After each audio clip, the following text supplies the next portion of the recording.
मां शारदे के श्री चरणों में वंदन करता हुआ आप सभी विद्यार्थियों का हार्दिक स्वागत करता हूं, हार्दिक अभिनंदन करता हूं। प्रिय विद्यार्थियों, नया सत्र शुरू हो गया है और समय पर जो काम शुरू किया जाता है उसका परिणाम अच्छा होता है। छोटा सा उद्बोधन है, इस उद्बोधन को जरा ध्यान से सुनिएगा। इस उद्बोधन में बहुत अच्छी बातें आपको बताई जाएगी।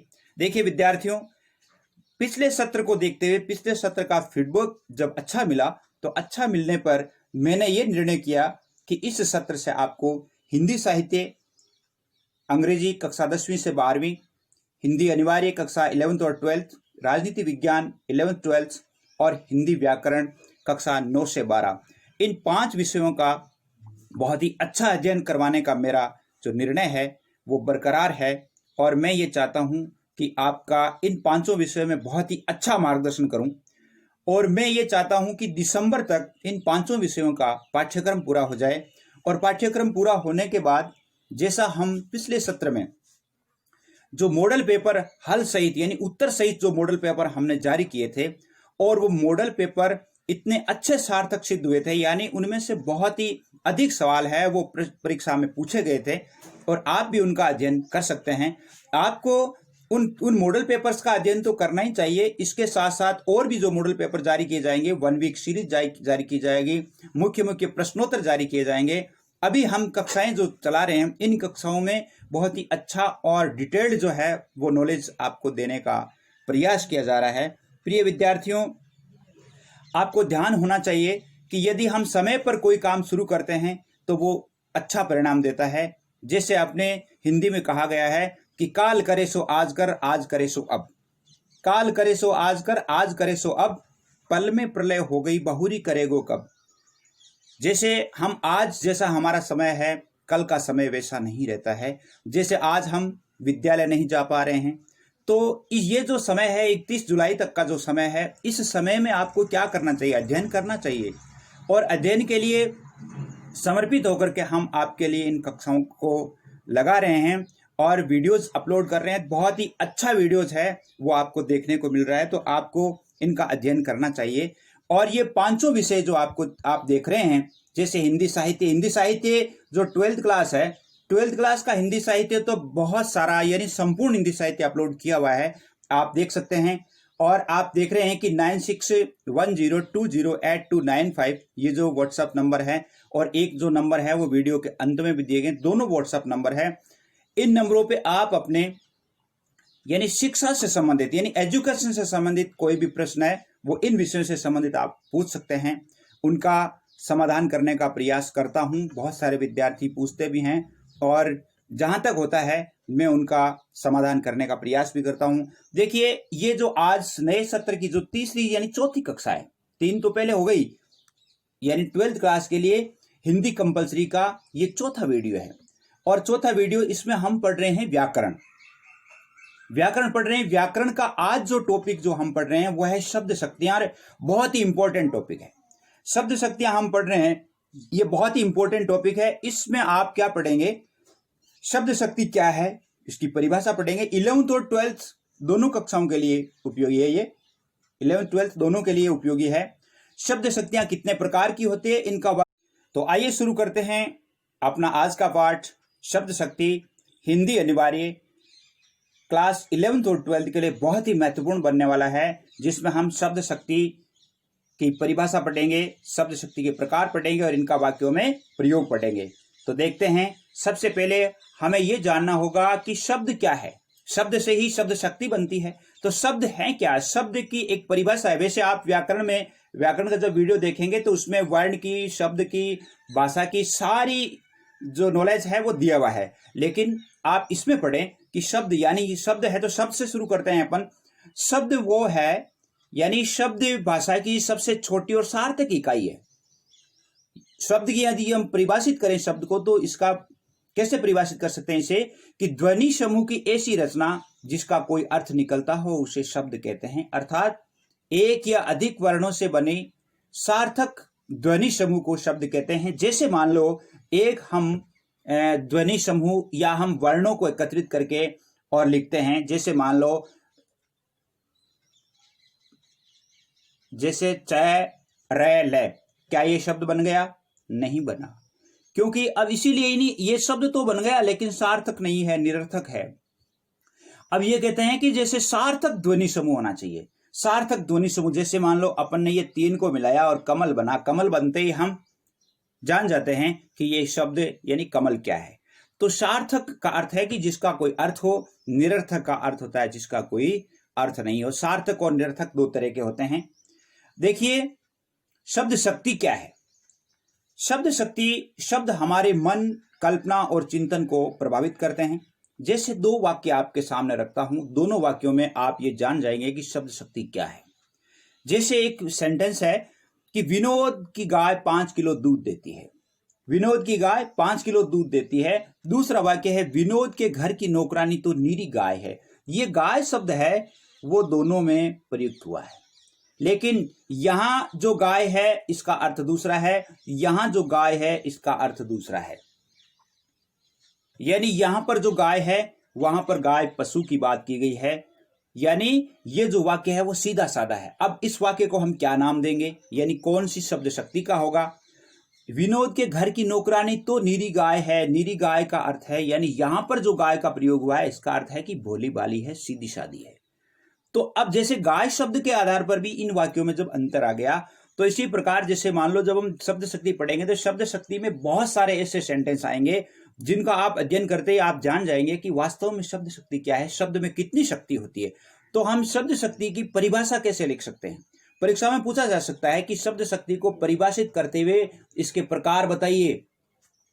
शब्द और अर्थ के चमत्कारिक स्वरूप को प्रकट करने वाली शक्ति शब्द शक्ति कहलाती है। शब्द और अर्थ का जो चमत्कारिक स्वरूप है, जैसे ये देखिए इसमें गाय शब्द है, यहाँ पे गाय है, इनका चमत्कारिक अर्थ क्या है। यहाँ पर एक गाय तो पशु है और एक गाय का अर्थ है कि वो सीधी सादी भोली भाली है। तो इसका अर्थ ये हुआ कि शब्दों की जो शक्ति होती है वो उसके चमत्कार को प्रकट करने वाली होती है। यानी ये कह सकते हैं कि शब्द शक्ति शब्द के अर्थ बोध का व्यापार है, अर्थ का बोध कराने वाला व्यापार है। यानी शब्द का अभिप्रेत अर्थ जिस शब्द द्वारा या जिस शक्ति द्वारा व्यंजित होता है उसे शब्द शक्ति कहते हैं। शब्द शक्तियां 3 प्रकार की होती है, आपने पहले भी पढ़ा होगा। अभिधा शब्द शक्ति, लक्षणा शब्द शक्ति, व्यंजना शब्द शक्ति, ये 3 है। अब तीनों के हम प्रकार पढ़ते हैं। तीनों में भी अलग अलग प्रकार भी चलेंगे आगे, जो आप देखेंगे। यानी आपकी पाठ्य पुस्तक में वैसे इतना नहीं दिया हुआ है, लेकिन मेरा विचार है कि मैं आपको बहुत ही अच्छा और विस्तृत जो ज्ञान है वो इनसे संबंधित दूं। तो बहुत ही अच्छा और सारगर्भित वीडियो आपके लिए बनाया गया है। सबसे पहले हम देखते हैं अभिधा। अभिधा का अर्थ होता है साधारण, सीधा, सरल। तो अभिधा की परिभाषा ये हो गई, शब्द को सुनने अथवा पढ़ने के पश्चात पाठक अथवा श्रोता को शब्द का जो लोक प्रसिद्ध अर्थ तत्क्षण प्राप्त हो जाता है। तत्क्षण करता तो पढ़ते ही प्राप्त हो जाता है, और वह जिस शब्द शक्ति से विदित होता है उसे अभिधा शब्द शक्ति कहते हैं। और इस शब्द शक्ति का एक नाम प्रथमा या अग्रिमा भी है। प्रथमा अर्थात ये सबसे पहले काम में ली जाती है, तो प्रथमा या अग्रिमा भी इस शब्द शक्ति को कहते हैं। तो इसकी परिभाषा हम इस अर्थ में भी लिख सकते हैं कि साक्षात सांकेतिक अर्थ को प्रकट करने वाली शब्द शक्ति अभिधा शब्द शक्ति होती है। जिससे हम देखिए इन 4 वाक्यों को देखते हैं। गाय दूध देती है, सीधा है। विनीता पढ़ती है, सीधा है। मयूर नाचता है। राजा दशरथ के 3 रानियां थी। राजा दशरथ के 3 रानियां थी। तो ये सीधे सरल है, हम अर्थ जान गए। इसका अर्थ है कि इन वाक्यों में अभिधा शब्द शक्ति है। जैसे कहीं वाक्य आ गया कि राजा दशरथ के 3 रानियां थी, इसमें कौन सी शक्ति है, तो आप सीधा लिखेंगे कि शब्द शक्ति इसमें अभिधा है। अब हम पढ़ेंगे दूसरी शब्द शक्ति। अपन ने पढ़ा था लक्षणा शब्द शक्ति, और यह बहुत इंपॉर्टेंट भी है। देखिए लक्षणा शब्द शक्ति जब किसी शब्द के मुख्यार्थ में बाधा हो, मुख्य अर्थ में बाधा आती है और अभिष्ट अर्थ का बोध नहीं होता है। शब्द जो है जैसे नीरी गाय है, तो इसमें गाय का अर्थ पशु है, तो यानी जो नौकरानी है वो पशु तो हो नहीं सकती। तो उससे अभिष्ट अर्थ का बोध उस शब्द से नहीं हो रहा है। तब क्या होता है कि किसी लक्षण पर आधारित होता है, उसे लक्षणा शब्द शक्ति कहते हैं। यानी मुख्यार्थ के बाधित होने पर, परिभाषा आप क्या लिखेंगे, मुख्यार्थ के बाधित होने पर किसी रूढ़ि या प्रयोजन से अन्य अभिप्रेत अर्थ का जिस शब्द शक्ति से बोध होता है उसे लक्षणा शब्द शक्ति कहते हैं। देखिए आपके किताब में आया हुआ है कि बाजार का जादू आंखों की राह काम करता है। बाजार दर्शन वाला पाठ है, उसमें से ये वाक्य है। विनोद तो शेर है, लाल पगड़ी आ रही है। ये जो वाक्य हैं इनका अर्थ अलग है, यानी जैसे ये जो पुलिस हैं, सिपाही हैं, उनके लिए प्रयुक्त हुआ है। विनोद तो शेर है, शेर का अर्थ है यानी वो वीर है, वास्तव में शेर नहीं है, वीर है। बाजार का जादू आंखों की राह काम करता है, इसमें भी क्या है कि जैसे लुभाने का काम करता है, तो इसमें भी अलग अलग जो है वो लक्षण दिए हुए, लक्षणों के आधार पर हम इनका आभास करते हैं। देखिए, लक्षणा शब्द शक्ति भी दो प्रकार की होती है, मूल रूप से दो प्रकार की होती है, रूढ़ा लक्षणा और प्रयोजनवती लक्षणा। ध्यान रखेंगे, रूढ़ा लक्षणा और प्रयोजनवती लक्षणा। अब रूढ़ा लक्षणा क्या है? रूढ़ा का अर्थ होता है जहां किसी रूढ़ि के कारण मुख्यार्थ को बाधित कर उससे संबंधित लक्ष्यार्थ का बोध होता है, वहां रूढ़ा लक्षणा होता है। अर्थात मुख्यार्थ जो है, मुख्यार्थ के लिए वो शब्द कोई रूढ़ हो गया है, यानी वो शब्द हमेशा इस्तेमाल काम में इस्तेमाल होता है। अर्थात जहां शब्द के नियत सांकेतिक अर्थ से भिन्न किसी दूसरे अर्थ का बोध किसी रूढ़ि या परंपरा के कारण होता है, तो वहां रूढ़ा लक्षणा होती है। किसी रूढ़ि या परंपरा के कारण उस शब्द का अर्थ लगाया जाता है। जैसे राजस्थान वीर है, क्योंकि राजस्थान के जो लोग हैं, वीर भोग्या वसुंधरा कहलाती है राजस्थान की भूमि, तो यहाँ पर राजस्थान वीर है, राजस्थान के लोग वीर हैं। राजस्थान वीर है का अर्थ ये हो गया कि राजस्थान के लोग वीर है। आपका भाई तो ऊंट हो गया है।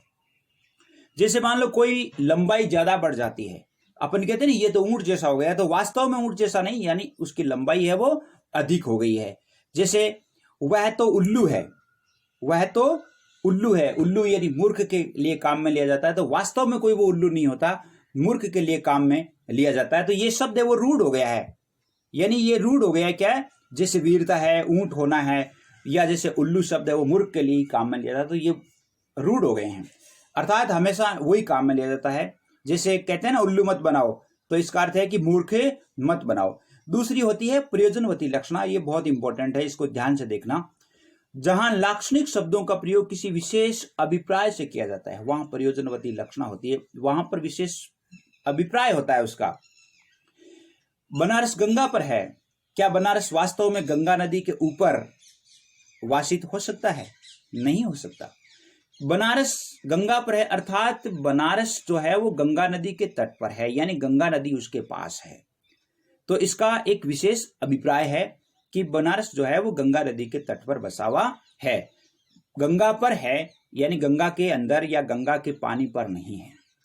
प्रयोजनवती लक्षणा दो प्रकार की होती है, गौणी प्रयोजनवती लक्षणा और शुद्धा प्रयोजनवती लक्षणा। देखिए इनके जो प्रकार चलते हैं वो बहुत ही अच्छे अच्छे हैं, गौणी और शुद्धा। अब गौणी क्या है? गौणी प्रयोजनवता का अर्थ है कि गौणी प्रयोजनवती लक्षणा का अर्थ है कि इस शब्द शक्ति में शब्द का अर्थ समान गुण धर्म के द्वारा लक्ष्यार्थ से ज्ञात किया जाता है। समान गुण धर्म से, उसके मुख शशि से सौंदर्य किरण बरसी। जैसे शशि जो चंद्रमा है, चंद्रमा से जो चांदनी यानी चंद्रमा की किरणें बरसती है, उसी प्रकार मुख को शशि की उपमा दी गई है और सौंदर्य रूपी किरणें हैं, अर्थात मुख सुंदर है यानी सुंदरता की जो किरणें हैं वो बरसी, अर्थात मुख रूपी चंद्रमा से सौंदर्य है वो बरस रहा है। तो यहां पर यानी इसका जो गुण धर्म के आधार पर चंद्रमा और मुख की जो सुंदरता है उस सुंदरता से उसको उपमित किया गया है। शुद्ध प्रयोजनवती लक्षणा क्या है? शुद्ध प्रयोजनवती लक्षणा में क्या होता है कि शुद्ध प्रयोजनवती लक्षणा में समान दृश्य संबंधों को छोड़कर अन्य संबंधों के आधार पर लक्ष्यार्थ को ग्रहण किया जाता है। समान जो दृश्य होते हैं, संबंध होते हैं, उनको छोड़ दिया जाता है, फिर अन्य संबंधों के आधार पर लक्ष्यार्थ को ग्रहण किया जाता है। कैसे? देखिए, गंगा पर घर है, गंगा पर घर है अर्थात वास्तव में गंगा के ऊपर नहीं है, गंगा के किनारे हैं, गंगा के आसपास है, और इसका अर्थ है कि वह पवित्रता से जुड़ा हुआ है। अबला जैसे एक पंक्ति है, अबला जीवन हाय तुम्हारी यही कहानी, आंचल में है दूध आंखों में पानी। यहां पर भी एक प्रयोजनवती लक्षणा है, यानी जीवन में महिला जो है, नारी जो है, नारी की कोमलता का वर्णन इसमें किया गया है। नारी जो होती है वो बहुत कोमल होती है, और यानी आंचल में दूध और आंखों में पानी है, यानी वह जब एक समय था जिस समय नारी है वो निर्बल अवस्था में थी, उस समय के लिए कहा गया था ये सेंटेंस, ये जो पंक्ति है कि उस समय सिर्फ और सिर्फ उसके आंखों में पानी और आंचल में दूध ही हुआ करता था। देखिए शुद्ध लक्षणा भी दो प्रकार की होती है। शुद्ध लक्षणा पढ़ा है। शुद्ध लक्षणा में दो प्रकार की होती है, एक तो होती है सारोपा लक्षणा और साध्यवसना लक्षणा। सारोपा लक्षणा में क्या होता है कि उसमें आरोप पूर्ण रूप से स्पष्ट होता है, और आप ये ध्यान रखेंगे रूपक अलंकार में हमेशा सारोपा लक्षणा होती है। रूपक अलंकार आपने पढ़ाई होगा जिसमें निषेध रहित आरोप होता है, तो वहां पर सारोपा लक्षणा होती है। जैसे मान लो सिंह बालक उपस्थित हुआ, यानी सिंह रूपी बालक, यानी यहां पर सीधा है कि वीर बालक है। मुख चंद्र चंद्रिका बिखेरने लगा, मुख चंद्र में वैसे कौन सी शब्द शक्ति हो जाएगी, यानी इसमें सारोपा लक्षणा हो जाएगी। लक्षणा तो है ही है, लक्षणा में शुद्ध लक्षणा, शुद्ध लक्षणा में सारोपा लक्षणा है। सारोपा लक्षणा इसमें है, यानी मुख चंद्र चंद्रिका बिखेरने लगा, और इसमें रूपक अलंकार भी है। एक होती है साध्यवसना लक्षणा, सारोपा और साध्यवसना। साध्यवसना में क्या होता है कि आरोप पूर्ण रूप से स्पष्ट नहीं हो। सारोपा में क्या होता है, यानी आरोप होता है वह पूरा सीधा दिखता है, जैसे सिंह बालक, मुख चंद्र, और वहां पर रूपक अलंकार हो रहा है। लेकिन यहां पर जो होता है भाव पूर्ण रूप से स्पष्ट नहीं होता। जैसे चंद्रमा हंस रहा है, यहां पर मुख की शोभा दी गई है, मुख को चंद्रमा की शोभा दी गई है, अर्थात किसी को यह कहा जाता है कि चंद्रमा हंस रहा है, अर्थात सुंदर मुख से हंसी है वो प्रस्फुटित हो रही है। तो यहां पर जो आरोप है वो पूर्ण रूप से दिखाई नहीं दे रहा। इस बेल को क्या पता, बेल यानी जैसे भोले भाले के लिए, यानी जो आदमी भोला भाला होता है उसके लिए निष्कपट होता है, उसके लिए ये काम में लिया गया है। तो यहां पर क्या है कि भाव यानी आरोप वो है पूर्ण रूप से दिखाई नहीं दे रहे हैं कि किसको कहा गया है। तो चंद्रमा हंस रहा है अर्थात सुंदर मुख की शोभा है। मुख चंद्र चंद्रिका बिखेर रहा है, तो वहां पर सारोपा हो गई। एक होती है उपादान लक्षणा। उपादान लक्षणा इसमें क्या होता है कि मुख्यार्थ अपना अर्थ नहीं छोड़ता है, अर्थ नहीं छोड़ता है लेकिन दूसरे का अर्थ भी खींच लेता है। जैसे कौओं से दही की रक्षा करो, यहां पर केवल कौवा ही नहीं है, दही खाने वाले समस्त जानवरों के लिए भी इसको प्रयोग में लिया गया है। यानी स्वयं का अर्थ तो यही है कौवा, इसके अलावा भी कौओं से दही की रक्षा करो का अर्थ है कि यहां पर दूसरे जो जानवर हैं दही खाने वाले, से बिल्ली है, बिलाय है, कुत्ते हैं, और भी जिनसे मतलब दही की असुरक्षा होती है, अर्थात दही को बचा करके रखना होता है, उन सभी के लिए काम में लिया जाता है। घड़े जल भरने जा रहे हैं, घड़े जल भरने, घड़ा जो है वो जल भरने का काम तो कर ही रहा है, लेकिन यहां पर नारी को भी संकेतित किया गया है। घड़ा जो घड़े को लेकर जा रहा है उसके लिए भी कहा गया है, और इसीलिए इसको अजहत स्वार्था भी कहा जाता है। ये जो लक्षणा होती है इसको अजहत स्वार्था भी कहा जाता है। लक्षण लक्षणा देखिए, लक्षण लक्षणा में क्या होता है, जहां मुख्यार्थ की संगति के लिए अन्य अर्थ लक्षित किए जाने पर वाच्य अपना अर्थ पूर्णतः छोड़ देता है। यानी जैसे मान लो वो पहले कौन सी थी, पहले में जैसे अपन ने पढ़ा उपादान लक्षणा पढ़ा। उपादान लक्षणा में क्या होता है, उपादान लक्षणा में तो यानी दूसरे का अर्थ है वो खींच लेता है, और लक्षण लक्षणा में क्या होता है, ये अपना मुख्यार्थ छोड़ देता है, मुख्यार्थ छोड़ देता है और दूसरा अर्थ ग्रहण किया जाता है। गंगावासी आ रहे हैं अर्थात बहुत ही अच्छे और पवित्र लोग आ रहे हैं, गंगावासी आ रहे हैं, वह तो गंगावासी है अर्थात पवित्र स्थल पर वो विराजमान है। ये ऐसा इस सेंटेंस का जो है वो भावार्थ ये है। तीसरी जो होती है वो होती है आपके व्यंजना शब्द शक्ति। व्यंजना शब्द शक्ति में क्या होता है, जब अभिधा एवं लक्षणा से अभिप्रेत अर्थ का बोध नहीं होता है। जैसे मान लो कोई भी वाक्य है, उस वाक्य में अभिधा भी काम नहीं करती है और लक्षणा भी काम नहीं करती है। अभिधा और व्यंजना दोनों से जब अभिप्रेत अर्थ का बोध नहीं होता है तो वहां पर व्यंजना शब्द शक्ति होती है। अर्थात इसकी परिभाषा यह है कि अभिधा और लक्षणा शब्द शक्ति के असमर्थ होने पर जिस शब्द शक्ति से अभिष्ट अर्थ की या अभिष्ट अर्थ व्यंग्यार्थ की प्राप्ति हो उसे व्यंजना शब्द शक्ति कहते हैं। यहां भी ये भी आप लिख सकते हैं कि जब अभिधा एवं लक्षणा से अभिप्रेत अर्थ का बोध नहीं हो वहां व्यंजना शब्द शक्ति होती है। दोनों में से आप कोई भी परिभाषा लिख सकते हैं। जैसे एक सेंटेंस है जिसको हम क्लियर कर लेते हैं कि बाबूजी अब तो शाम हो गई, अब तो शाम हो गई अर्थात यानी यहां पर अलग अलग अर्थ लगाए जाएंगे। शाम हो गई छुट्टी का अर्थ लगाया जाएगा। दूसरा कोई सुनेगा संध्या वंदन करने के लिए। और गायों के ग्वाल जो है जैसे शाम हो गई अर्थात उनको घर जाना है। बहुत सारे जो अर्थ है वो अलग अलग सुनने वाला वह जो है वो अपने अपने विचारों का अर्थ है, वो अपने अपने जो काम होते हैं उनके आधार पर इसका अर्थ लगाते हैं। संध्या हो गई अर्थात पूजा की जानी चाहिए, खाने का समय भी हो जाएगा, यानी लोग है वो घरों में चले जाएंगे, पक्षी जो है वो उड़ करके अपने घोंसलों में बैठ जाएंगे। तो संध्या हो गई अर्थात इसके भी अर्थ है वो अलग अलग हैं। ये अब यहाँ पर क्या होता है कि व्यंजना, और जैसे मान लो दो मजदूर काम कर रहे हैं और एक मजदूर ने दूसरे मजदूर से कहा कि संध्या हो गई, अर्थात दूसरा समझ गया कि अब हमें काम छोड़ करके घर जाना है। तो यहां अर्थ है वो इसमें जो व्यंजना हो रही है अर्थात अर्थ अलग है, सेंटेंस जो कहने का वाक्य जो अलग है और उसकी जो शक्ति है वो अलग है। अब व्यंजना शब्द शक्ति दो प्रकार की होती है, शाब्दिक व्यंजना और आर्थी व्यंजना। अब शाब्दिक व्यंजना के आगे प्रकार चलेंगे, आर्थी व्यंजना के भी चलेंगे, वो हम पढ़ते हैं। देखिए शाब्दिक व्यंजना क्या है। शाब्दिक व्यंजना वैसे आप देख सकते हैं कि शब्द में जहां पर व्यंजना होती है, शब्द में जहां पर चमत्कार होता है, ये अपना एक सीधा साधा अर्थ है। जब व्यंग्यार्थ किसी शब्द विशेष के प्रयोग पर निर्भर करता है और दूसरा शब्द रख देने पर उसका व्यंजना वैभव समाप्त हो जाता है, यानी वहां पर व्यंजना नहीं रहती है। जैसे देखिए एक दोहा है कि चिर जुओ जोरी जुरेर क्यों न स्नेह गंभीर, को घटी यह वृष भानुजा वे हलदर के बीच। यहां पर वृष भानुजा और हलदर जो है इन दो शब्दों में व्यंजना हुई है। वृष भानुजा राधा को भी कहते हैं और गाय को भी कहते हैं, हलधर बलराम को भी कहते हैं और किसान को भी कहते हैं। तो यहां पर यदि हम राधा शब्द रख दें, यहां पर बलराम रख दें, तो इसका व्यंजना वैभव समाप्त हो जाता है, यानी इसमें व्यंजना नहीं रहती है। इसी प्रकार जैसे देखिए रहीमन पानी राखिए बिन पानी सब सून, पानी गयन उबरे मोती मानस चून। यहां पर एक श्लेष शाब्दिक व्यंजना होती है जिसको श्लेष शाब्दिक व्यंजना भी कहा जाता है।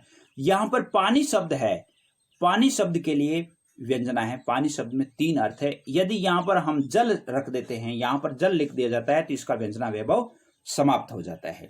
देखिए यहां पर ये भाव व्यंजना है। वैसे फली सकल मन कामना लूटो अग्नि चैन, आज अंचे हरि रूप सखी भय प्रफुल्लित नैन।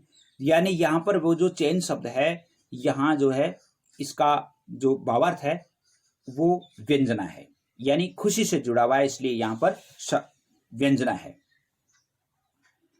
आर्थी व्यंजना, आर्थी व्यंजना जब शब्दार्थ की व्यंजना अर्थ पर निर्भर करती है, आर्थी व्यंजना होती है। आर्थी व्यंजना में कोई पर्यायवाची शब्द रख देने पर भी व्यंजना का वैभव समाप्त नहीं होता है।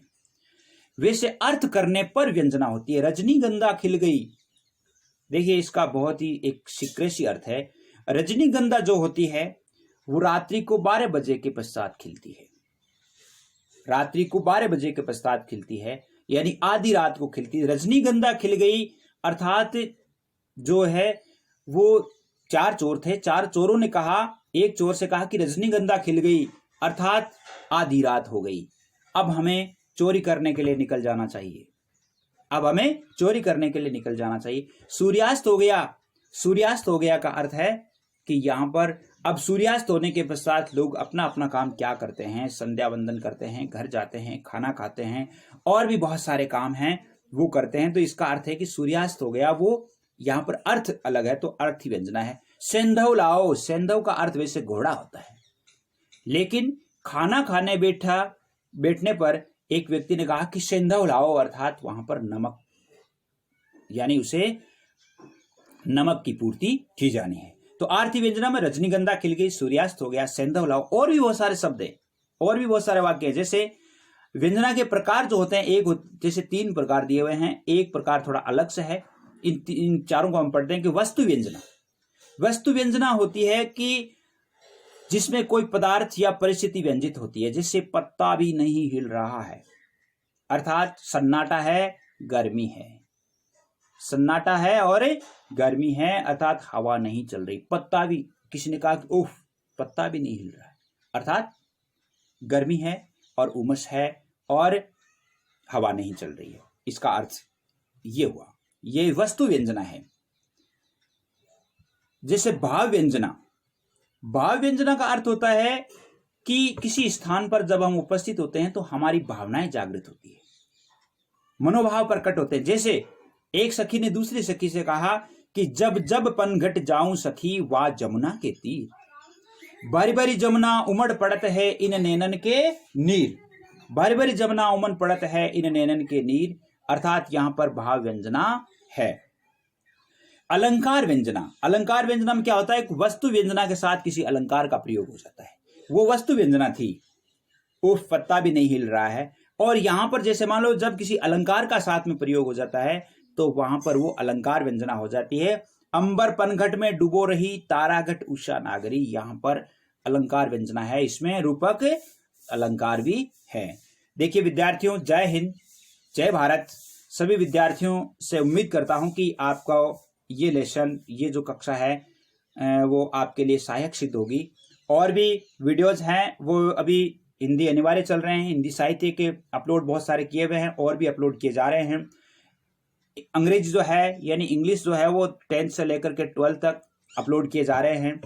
इसके अतिरिक्त राजनीति विज्ञान जो है उनके लिए भी अपलोड किए जा रहे हैं। तो आप इनका लगातार अध्ययन भी करें, अध्ययन करते करते आप इनको सब्सक्राइब कर लें ताकि आपके लिए जो ही कोई वीडियो अपलोड किया जाता है, अपलोड करते ही आपके नंबरों पे नोटिफिकेशन आ जाएं और आप तुरंत उसका अध्ययन कर लें। क्योंकि अध्ययन के लिए जब भी आपके पास नोटिफिकेशन आएगा तब आपको पता चल जाएगा कि आज सर ने कोई वीडियो चढ़ाया है। तो देखिए पहले वाले नंबर और ये नंबर 9694732835 और जो पहले जो वीडियो के शुरू में नंबर दिए गए, इन सभी दोनों नंबरों पे व्हाट्सएप हैं। और आप कमेंट बॉक्स में भी अपनी क्वेरी जो है, आप किस प्रकार का वीडियो चाहते हैं, वो कमेंट बॉक्स में भी आप लिख सकते हैं। तो अगली कक्षा तक के इंतजार में, उम्मीद में आज की ये कक्षा समाप्त करते हैं। जय हिंद, जय भारत, धन्यवाद।